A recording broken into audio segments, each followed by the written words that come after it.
Class, and welcome to week 12. This week we'll be talking about differentiating assessments in the classroom. Here's a list of your vocabulary, a reminder that it's also found in the timetable of the syllabus.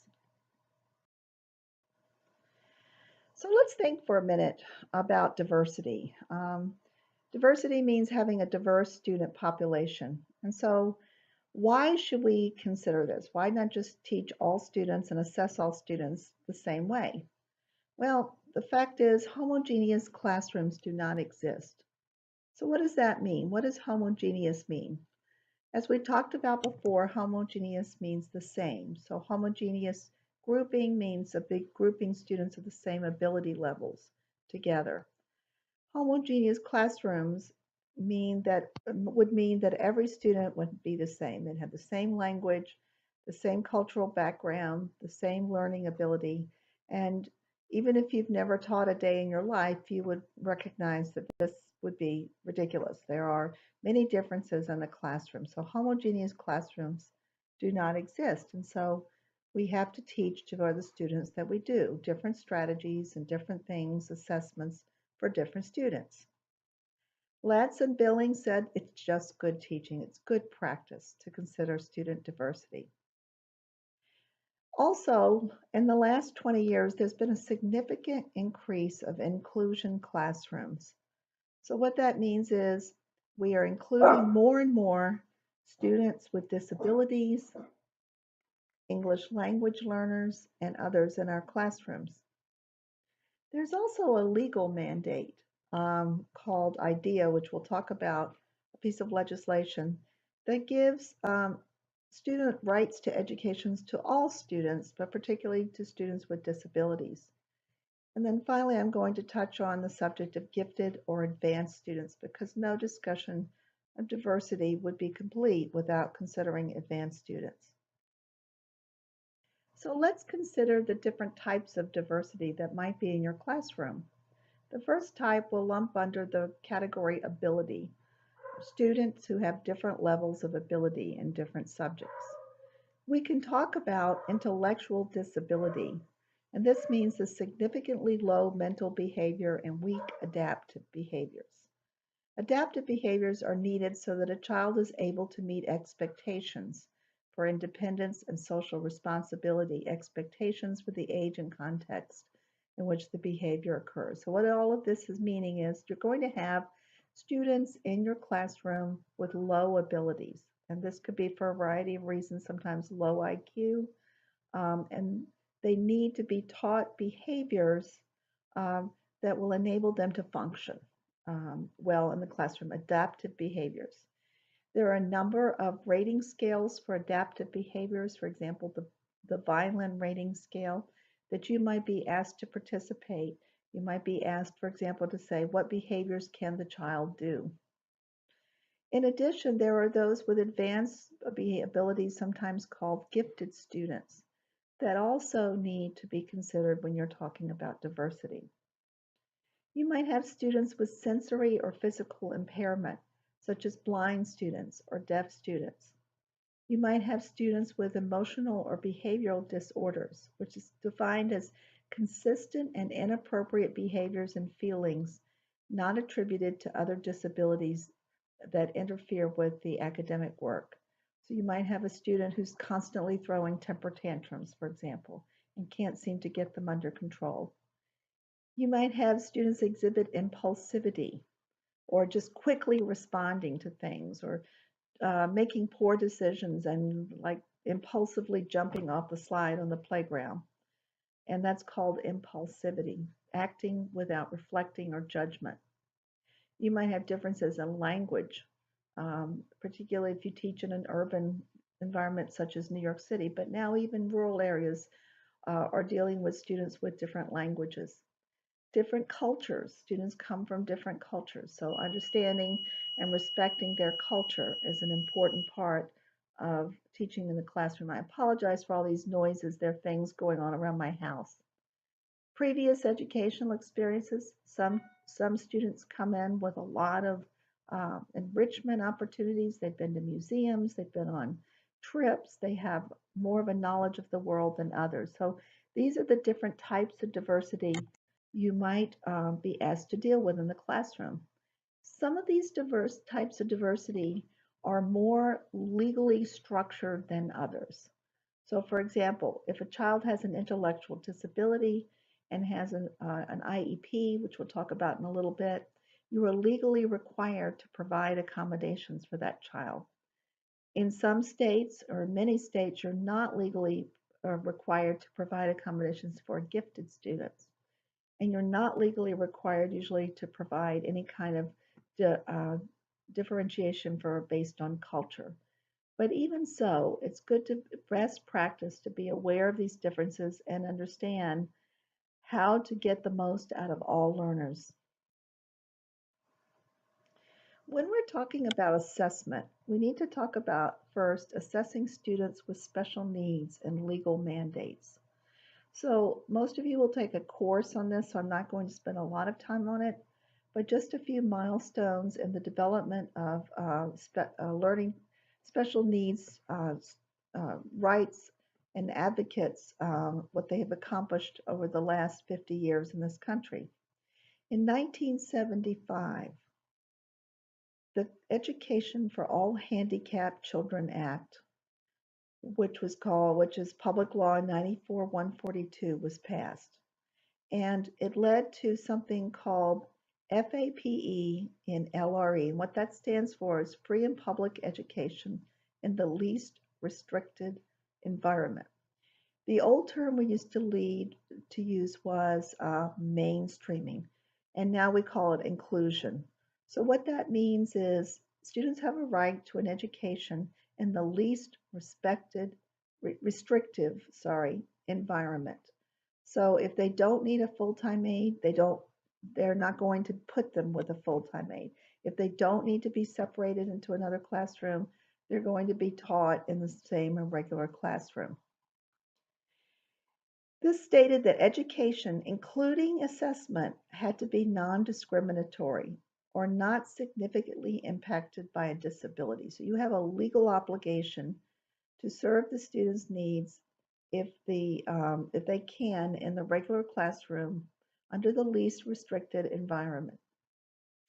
In 1986, the law was extended to preschoolers aged 3 to 5.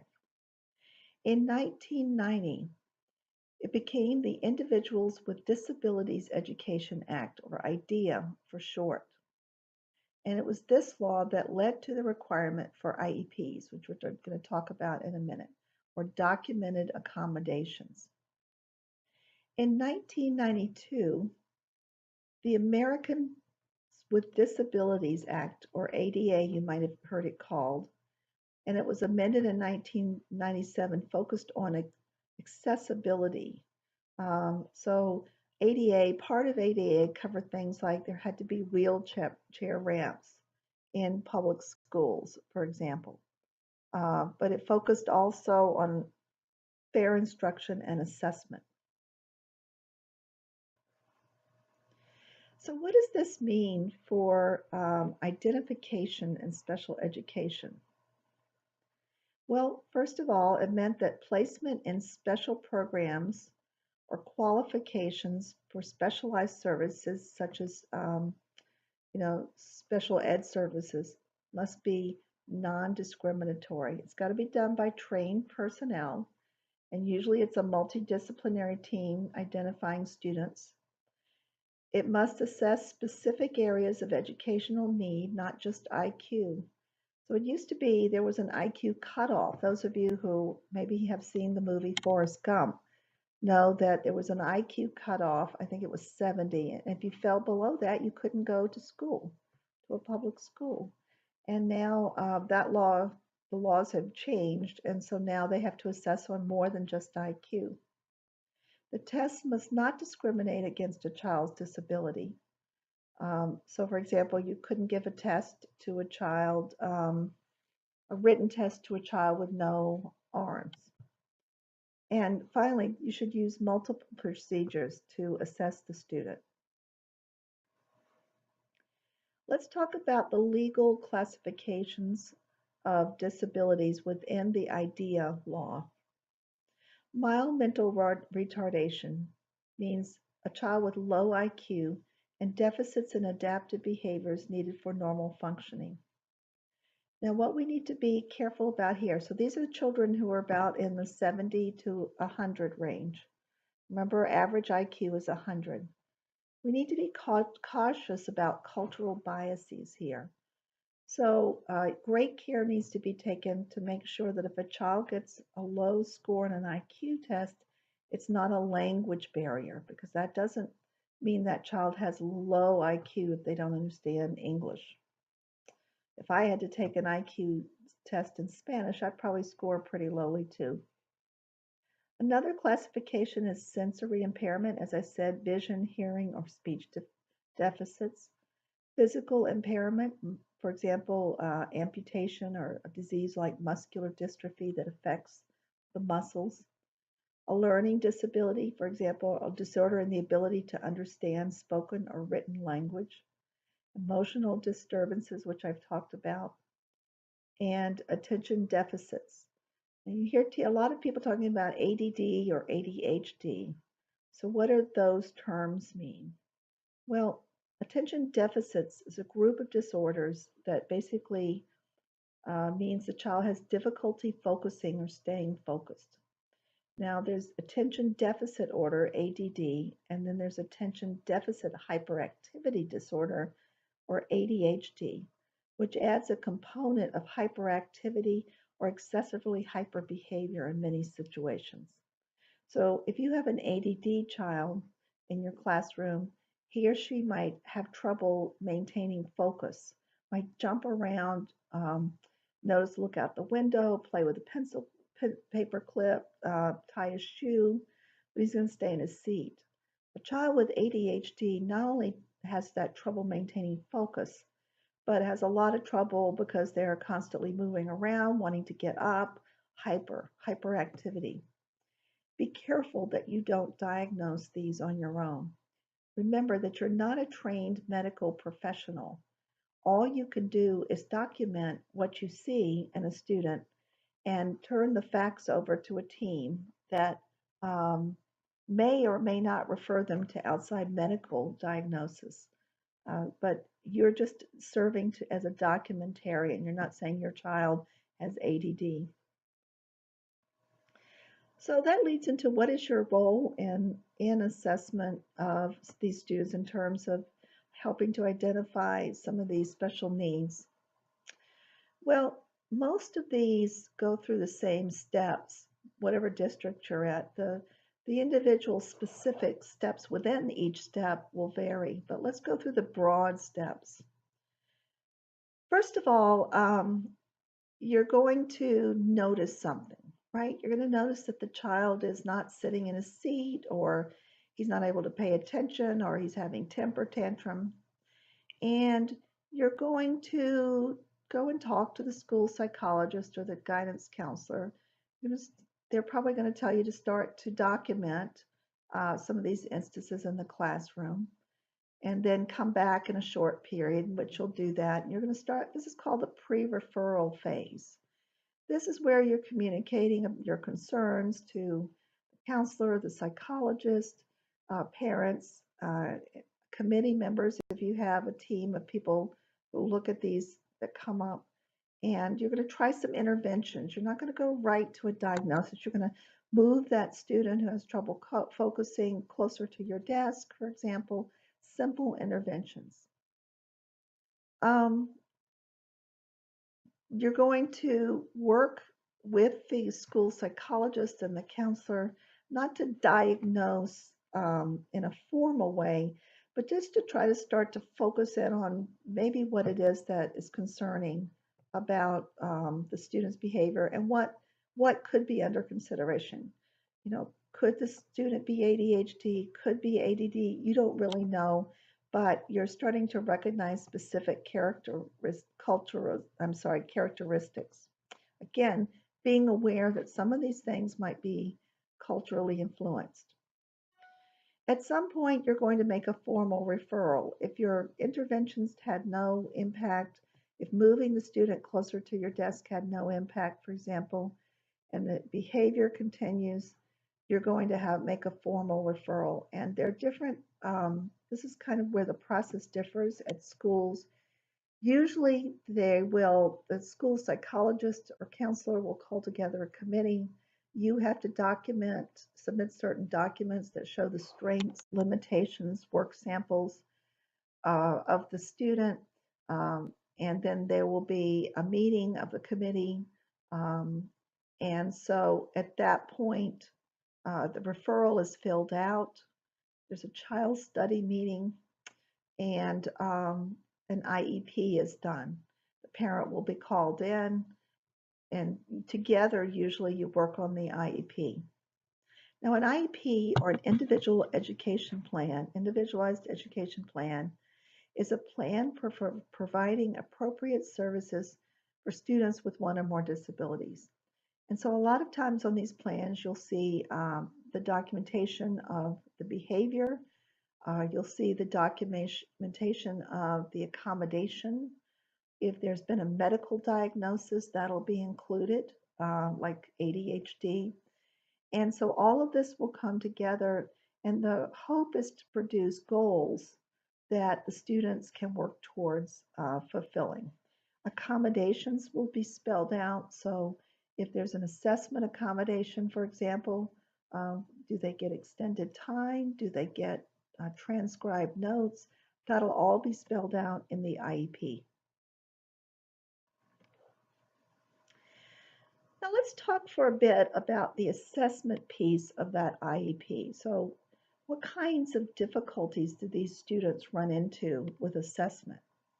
Well, they might not understand the test. They might have reading comprehension, for example, or cognitive disabilities might create issues where they can't understand what's being asked of them. If they're being talked to, they might have auditory processing difficulties. If they are visually impaired, they might not be able to see things, see the test or see the numbers.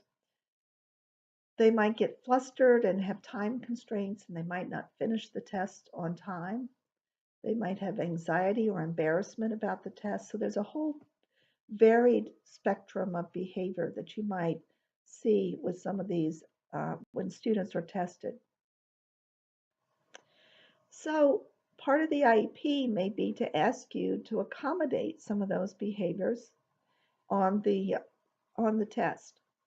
So, for example, you might be asked to change the test environment. You might be asked to have students removed to a quieter room. You might be asked to read the student the test directions out loud, or you might be asked to simplify the test directions.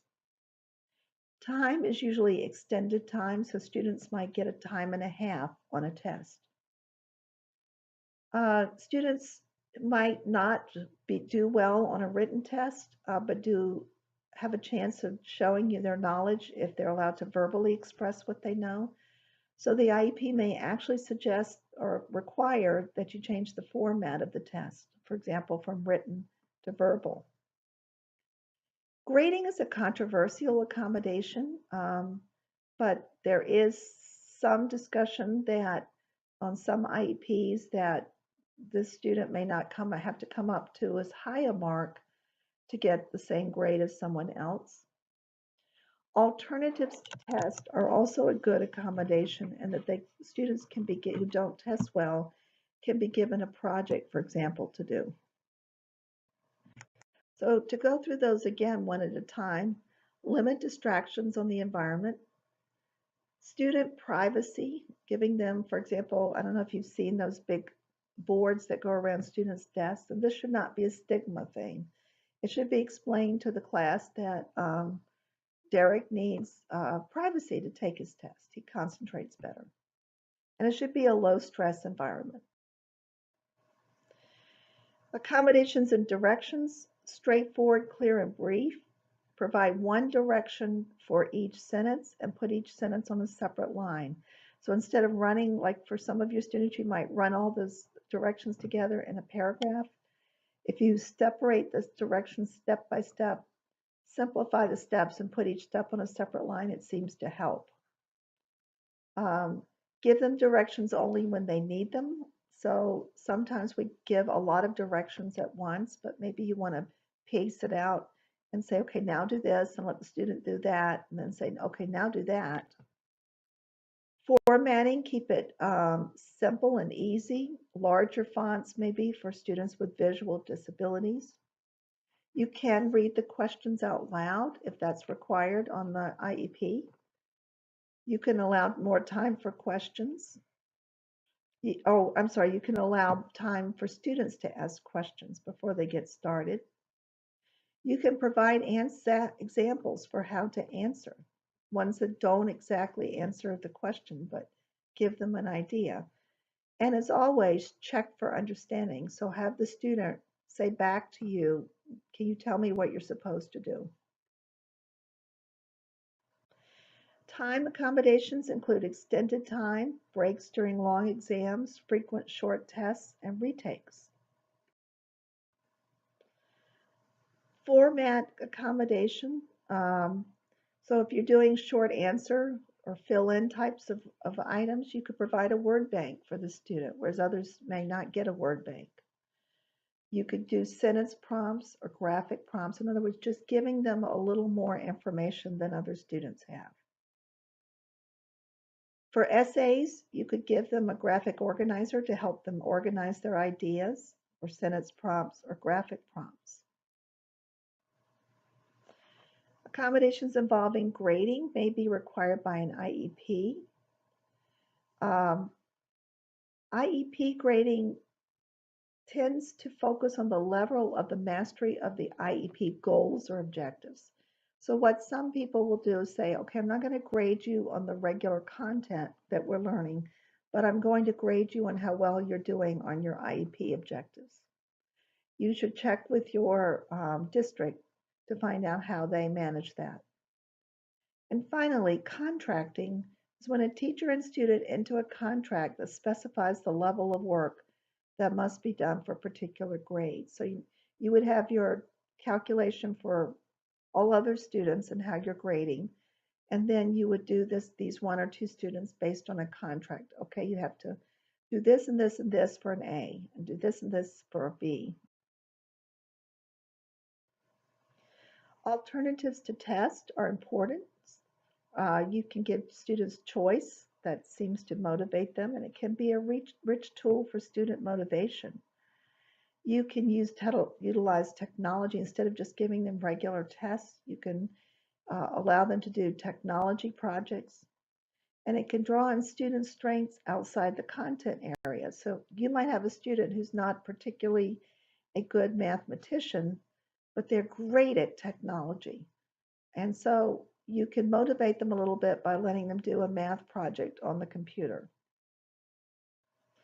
Some examples of alternative assessment include creative projects to show what was learned, such as have students do a timeline, write a book, make a cartoon strip, write a play, do a model, do portfolios, which we talked about last week. All of these are performance assessments, and so you should remember they would probably be graded with a rubric. ELLs, or English language learners in inclusive setting, takes 5 to 7 years to demonstrate average proficiency in a language. So don't be frustrated if your ELLs who have just started are not as far along as you would hope, but they do have a legal right to an adequate education. When testing ELLs, you can simplify the language, use easier words, give them dictionaries, use limited selected response answers. So for example, something that might be a short answer or an essay to another student, you could make into a multiple choice with 3 answers. Allow alternative ways to answer, which I just said. Provide scaffolding by giving part of the answer or providing a word bank. So giving them a list of words and say these words go into the blanks, whereas you don't give the word bank to the rest of the class. These are just a few of the excellent ELL strategies that are that are allowed and sometimes required. For ELLs, continuing test taking procedures, giving extra time, a flexible schedule, providing breaks, and even giving a second chance. Focus on the content of what they know and not so much on how they put it. So this is kind of like when we were talking about the rubric and I said, don't focus so much on the writing if what you want to assess is content. It's the same with ELLs. If what you want to assess is their knowledge about content, don't make so much of the grade about how they write or how they speak. Focus on, do they know the content? Now, just a little bit about gifted or advanced students. Um, their their legal rights are not covered under IDEA, which I think we talked about before. So there's no, in most states, it, throughout the nation, there's no unified like IDEA, the IDEA legal mandate that they have a right to services. It's good pedagogy anyway. You want to reach all students. And as we discussed before, if students have mastered the objectives, provide higher level learning and adapt the assessment. And so what does that mean? Higher objectives. Well, it means you challenge them. You give them something harder to do, and then you give them alternative homework and tests. You don't just give them more, you give them different. Um, if students have not yet mastered the objectives but are capable of mastering them quickly, make them prove that they've learned it, but give them less instructions, give them less scaffolding, and test when ready, move on to higher level. So advanced objectives, what a lot of people like to do is they don't even, when they know that they give a pretest, as we talked about last time, and they group the students according to whether they've mastered the objective already or not. And if they master the objective, they give them a different objective. It's just kind of common sense. So look at the example at the bottom. So objective 1, which is what the main class is going to get, students will be able to divide 3-digit numbers by 2-digit numbers with an accuracy rate of 80% or greater. So let's say I give a pretest on that, and I have 20 students in my class, and 15 of them don't know how to do that.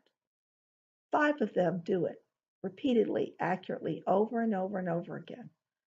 So then I know I can't reteach that objective to them because they don't need it. And I can't send them out to help the other 15 because they're not your unpaid teaching assistants. So what do you do with those 5 students? You give them advanced work. So you could give them a second objective, an advanced objective. Students will be able to divide 4-digit numbers by 3-digit numbers. So do you see how this is more challenging and harder? And so students are learning, all students are learning something new. And I think all students have a right to be challenged and learn something new every day. So that was a little bit about assessment this week and accommodations for assessment. I hope you have a good week.